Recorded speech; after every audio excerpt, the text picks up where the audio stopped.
আজ থেকে ৭৫ বছর আগে ১৯৪৯ সালে একটি সিনেমা মুক্তি পায়, যা আজও সিনেমা ইতিহাসের সবথেকে বড় রহস্যগুলোর একটি হয়ে দাঁড়িয়ে আছে। ভাবুন তো, আপনার প্রিয় বন্ধুর ডাকে আপনি অচেনা এক দেশে পা রাখলেন, কিন্তু গিয়েই জানলেন আপনার বন্ধুটি গতকালই এক সড়ক দুর্ঘটনায় মারা গিয়েছে এবং তার কবরের সামনে দাঁড়াতেই পুলিশ আপনাকে বলছে যে আপনার বন্ধু কোনো ভালো মানুষ ছিল না, সে ছিল এক ভয়ানক অপরাধী। কি করবেন আপনি? পুলিশের কথা বিশ্বাস করবেন, নাকি বন্ধুর নির্দোষিতা প্রমাণ করতে অন্ধকারের গভীরে পা বাড়াবেন? আজ আমরা আলোচনা করব এমন এক মাস্টারপিস মুভি নিয়ে, যাকে টাইম ম্যাগাজিন বা বিএফআই সর্বকালের সেরা ব্রিটিশ সিনেমা বলে ঘোষণা করেছেন। তার নাম দ্য থার্ড ম্যান। এটি কেবল মার্ডার মিস্ট্রি নয়, এটি বন্ধুত্বের আড়ালে থাকা এক ভয়ঙ্কর প্রতারণা এবং যুদ্ধের পর ভেঙে পড়া মানুষের নৈতিকতার এক করুণ দলিল। চলুন ডুব দেওয়া যাক ধ্বংসস্তূপে পরিণত হওয়া ভিয়েনার এক রহস্যময় অন্ধকারে। গল্পের শুরুতেই আমাদের নিয়ে যাওয়া হয় ১৯৪৯ সালের ভিয়েনায়। দ্বিতীয় বিশ্বযুদ্ধ শেষ হয়েছে ঠিকই, কিন্তু শহরটি এখনও একটি কঙ্কাল। এই শহরটি চারটি দেশ নিয়ন্ত্রণ করছে: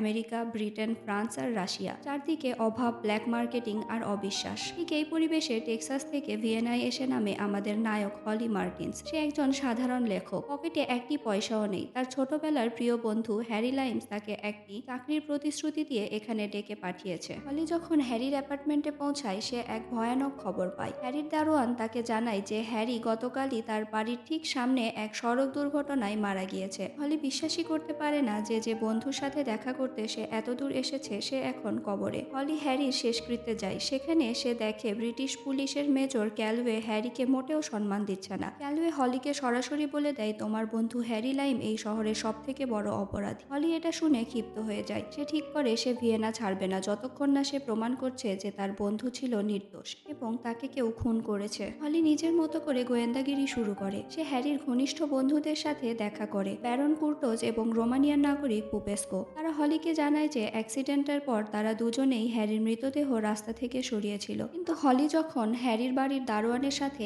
একা কথা বলে, দারোয়ান ভয়ে ভয়ে তাকে এক অদ্ভুত তথ্য দেয়। সে জানায় সে জানালা দিয়ে দেখেছিল সেখানে দুজন নয় বরং তিনজন লোক ছিল, যারা হ্যারির দেহ সরাচ্ছিল। এই তৃতীয় ব্যক্তি দ্য থার্ড ম্যান কে ছিল? ক্যান কুর্টোস আর পুপেস্কো তার কথা গোপন রেখেছে। ঠিক যখনই দারোয়ান আরো কিছু বলতে যাবে, পরের দিন দেখা যায় দারোয়ানকে তার নিজের ঘরের ভেতরেই গলা টিপে হত্যা করা হয়েছে। হলি যখন সেখানে পৌঁছায়, স্থানীয় মানুষ এবং দারোয়ানের ছোট ছেলে মনে করে হলিই খুনি। এক রুদ্ধশ্বাস দৃশ্যে হলি এক ছোট বাচ্চার হাত থেকে বাঁচতে গলি দিয়ে দৌড়ে পালায়। এখানে পরিচালক দেখিয়েছেন যে এই শহরের একটি ছোট বাচ্চাও কতটা ভয়ঙ্কর আর সন্দেহপ্রবণ হতে পারে। হলি বুঝতে পারে সে এমন এক ষড়যন্ত্রে পা দিয়েছে যেখানে সত্য বলা মানেই মৃত্যু। হলি আন্নার সাথে দেখা করে। আন্না ছিল হ্যারির প্রেমিকা, একজন অভিনেত্রী। সে হ্যারিকে দেবতার মতো ভক্তি করত। আন্না চেকস্লোভাকিয়া থেকে অবৈধ জাল পাসপোর্ট নিয়ে ভিয়েনায় এসেছিল আর হ্যারি তাকে আশ্রয় দিয়েছিল। আন্নার ঘর তল্লাশি করে ব্রিটিশ পুলিশ তার পাসপোর্ট নিয়ে যায়। আন্না মানসিকভাবে ভেঙে পড়লেও সে হ্যারির উপর থেকে বিশ্বাস হারায় না। একদিন রাতে হলি মাতাল অবস্থায় আন্নার বাসা থেকে বের হয়ে রাস্তায় হাঁটছিল। চারিদিকে অন্ধকার, হাড় কাঁপানো ঠান্ডা। হলি অনুভব করে কেউ তাকে অনুসরণ করছে। সে অন্ধকার একটি কোণায় দাঁড়িয়ে চিৎকার করে গালি দেয়। ঠিক তখনই উপরের এক জানালার মালিক আলো জ্বালিয়ে দেয় এবং সেই আলো সরাসরি গিয়ে পড়ে দরজার আড়ালে থাকা লোকটির মুখে। দর্শক এবং হলি দুজনেই পাথরের মতো জমে যায়, কারণ সেখানে দাঁড়িয়ে আছে স্বয়ং হ্যারি লাইম। সে মরেনি, সে বেঁচে আছে। হ্যারি এক অদ্ভুত, কুটিল আর রহস্যময় হাসি দেয়। হলি তার পেছনে দৌড়ালে এক জনমানবহীন চত্বরে পিলারের আড়ালে গিয়ে সে যেন জাদুর মতো হঠাৎ ভ্যানিশ হয়ে যায়। পরে দেখা যায় সেখানে একটি লুকোনো সুড়ঙ্গ ছিল যা শহরের নর্দমার সাথে যুক্ত। হলি দৌড়ে মেজর ক্যালওয়ের কাছে যায়। ক্যালওয়ে প্রথমে বিশ্বাস না করলেও পরে হ্যারির কবর খুঁড়ে দেখা হয়। দেখা যায় সেখানে হ্যারির বদলে অন্য এক অফিসারের মৃতদেহ রাখা, যাকে ক্যালওয়ে আগে থেকেই খুঁজছিলেন। এবার ক্যালওয়ে হলিকে হ্যারির আসল চেহারা দেখানোর জন্য একটি চিলড্রেন হাসপাতালে নিয়ে যায়। যুদ্ধের সময় পেনিসিলিন ছিল দুষ্প্রাপ্য জীবন রক্ষাকারী ওষুধ। হ্যারি কি করত? সে হাসপাতাল থেকে পেনিসিলিন চুরি করত এবং সেই ওষুধের পরিমাণ বাড়াতে তাতে বিষাক্ত জল আর আটা মেশাতো। সেই ভেজাল ওষুধ যখন অসুস্থ শিশুদের শরীরে দেওয়া হতো, তারা সুস্থ হওয়ার বদলে পঙ্গু হয়ে যেত, কেউ অন্ধ হয়ে যেত,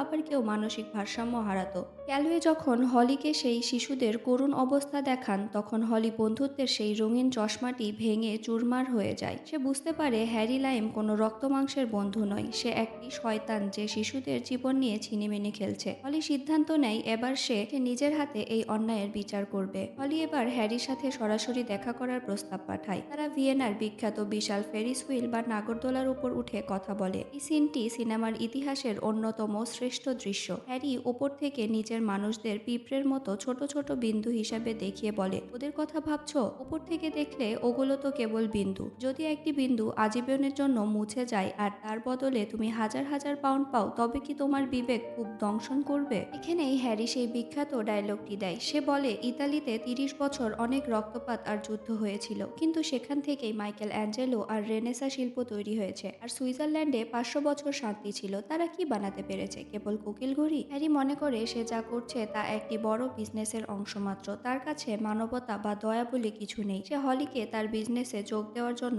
অফার দেয় এবং পরোক্ষভাবে হুমকি দেয়। হলি বুঝতে পারে এই মানুষটিকে থামানো জরুরি। হলি প্রথমে দ্বিধায় ছিল যে সে নিজের বন্ধুকে ধরিয়ে দেবে কিনা, কিন্তু মেজর ক্যালওয়ে যখন তাকে হাসপাতালে নিয়ে গিয়ে হ্যারির ভেজাল ওষুধের শিকার হওয়া শিশুদের করুণ অবস্থা দেখান, তখন হলির বিবেক তাকে আর স্থির থাকতে দেয় না। সে পুলিশকে সাহায্য করতে রাজি হয় এবং এক শর্তে যে আন্নাকে যেন কোনো হয়রানি না করে নিরাপদে ভিয়েনা থেকে যেতে দেওয়া হয়। পরিকল্পনা অনুযায়ী এক ক্যাফেতে হলি একা বসে হ্যারির জন্য অপেক্ষা করতে থাকে। হ্যারি যখন সাবধানে সেখানে পৌঁছায়, ঠিক তখনই আন্না সেখানে উপস্থিত হয়। আন্না বুঝতে পারে এটি একটি ফাঁদ। সে ঘৃণা ভরে হলিকে দেখে, বলে, পুলিশ তোমার জন্য বাইরে অপেক্ষা করছে। হ্যারি সাথে সাথে সতর্ক হয়ে যায় এবং ক্যাফে থেকে বেরিয়ে নর্দমার সেই বিশাল গোলকধাঁধায় ঢুকে পড়ে। শুরু হয় এক শ্বাসরুদ্ধকর চেস সিকোয়েন্স। ভিয়েনার মাটির নিচে মাইলের পর মাইল বিস্তৃত সেই অন্ধকার নর্দমা, যেখানে পানির একটানা শব্দ আর পুলিশের বাঁশির এক ভুতুড়ে প্রতিধ্বনি তৈরি করে। পুলিশ দলবল নিয়ে হ্যারিকে ঘিরে ফেলার চেষ্টা করে। হ্যারি অন্ধকার সুড়ঙ্গের আড়াল থেকে পুলিশের উপর গুলি চালাতে থাকে, এমনকি একজন ব্রিটিশ পুলিশ অফিসারকে সে গুলি করে মেরেও ফেলে, কিন্তু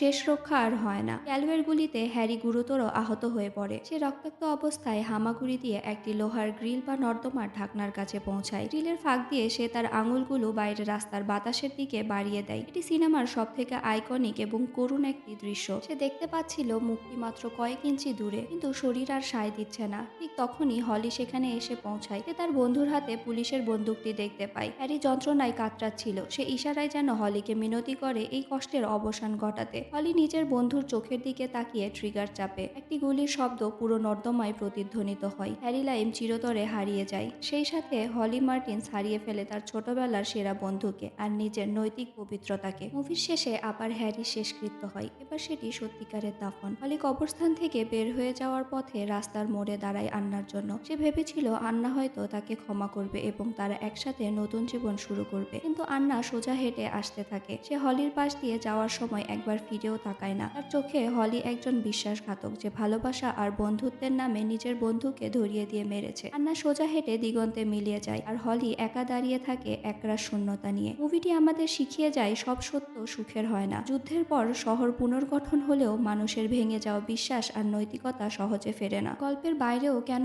আজও মানুষ এই মুভিটিকে সিনেমার একটি জীবন্ত স্কুল বলে মনে করে, তার কারণ লুকিয়ে আছে এর অসাধারণ নির্মাণ শৈলীতে। পরিচালক ক্যারল রিড মুভিটি কোনো আরামদায়ক স্টুডিওতে না বানিয়ে সরাসরি যুদ্ধবিধ্বস্ত ভিয়েনার ধ্বংসস্তূপ আর ভেজা রাস্তায় শুট করেছেন, যা দর্শককে সেই সময়ের রূঢ় বাস্তবতার সাথে সরাসরি পরিচয় করিয়ে দেয়। মুভিটি প্রতিটি দৃশ্যে এক অদ্ভুত অস্বস্তি আর রহস্য তৈরির জন্য তিনি ব্যবহার করেছেন বাঁকানো ক্যামেরা ফ্রেম বা ডাচ অ্যাঙ্গেল, যা চরিত্রগুলোর মানসিক অস্থিরতাকে নিখুঁতভাবে ফুটিয়ে তোলে। এই মুভিটি যদি রঙিন হতো তবে হয়তো এর অর্ধেক আবেদনই হারিয়ে যেত, কারণ রাতের ভিয়েনার দীর্ঘ ছায়া আর ল্যাম্পপোস্টের আলো আধারির যে কাব্যিক খেলা তা কেবল সাদা কালো ফ্রেমেই সম্ভব। আর সবকিছুর সাথে প্রাণ যোগ করেছে অ্যান্টন গ্যারাসের বাজানো জিথার যন্ত্রের সেই আইকনিক সুর, যা একসাথে আনন্দ আর বিষাদের যেন এক নিবিড় সুর তোলে, যা হৃদয়ের ভিতরে ধীরে ধীরে বেজে ওঠে। হ্যারি লাইমের সেই বিখ্যাত কোকিল ঘুড়ির সংলাপের মাধ্যমে পরিচালক আমাদের চোখে আঙুল দিয়ে দেখিয়ে দিয়েছেন যে যুদ্ধ কেবল শহর নয়, মানুষের ভেতরের বিবেককেও কতটা বিষাক্ত করে তুলতে পারে। সব মিলিয়ে দ্য থার্ড ম্যান এমন এক ট্র্যাজেডি যেখানে বন্ধুত্বে অপমৃত্যু ঘটে, প্রেমের পরাজয় হয় আর এক চরম নির্লিপ্ত সত্যের জয় হয়।